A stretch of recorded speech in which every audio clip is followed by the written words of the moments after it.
大家好，我们介绍一下如何识别产品的不良。像我们产品的不良，如果它是缺失，这里就是显示不良的；如果它存在偏移，它就往下偏移；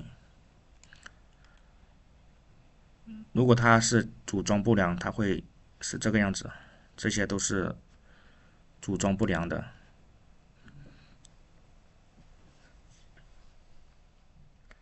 这个是方向反，贴装方向反了。这个是翻贴，贴装错误，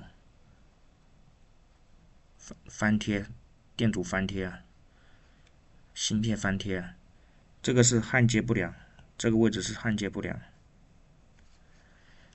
这个是焊接不良，虚焊，它的颜色是呈这个样子，蓝白色，正常的颜色是深蓝色。这个也是焊接不良，这个部分是蓝白色和红色，也是焊接不良。像这个组件也是相同的问题，正常的颜色是这种深蓝色、深蓝色、深蓝色和深蓝色，这个就是不良品。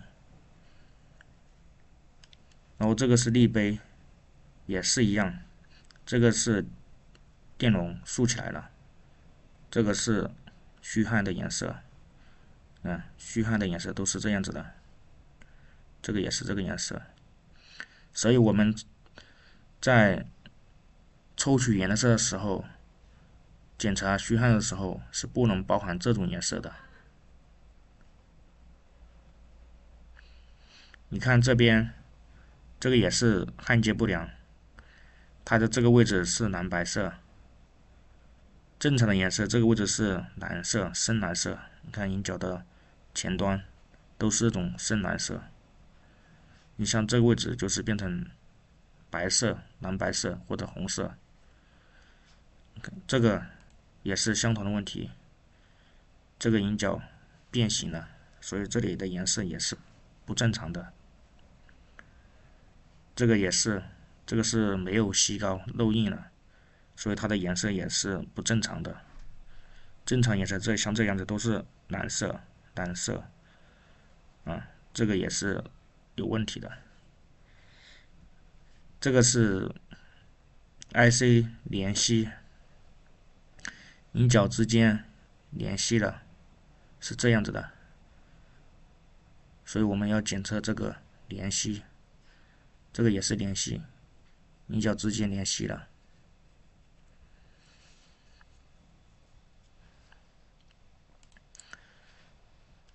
像这种就是漏铜漏印，没有吸膏。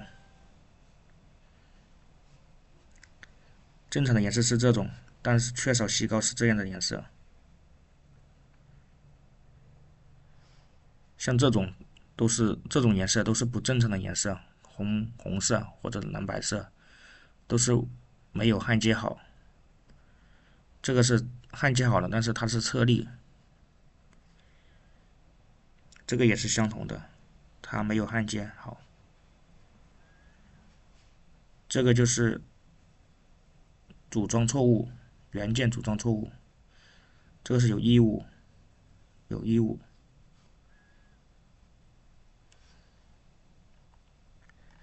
所以我们在调试颜色的时候，是只要看到是这个颜色，这种颜色都是不良的。你像这种颜色都是不良的，这种都是不良品。我们正常的颜色都是这种深黑色或者深蓝色，这种是正常的。OK。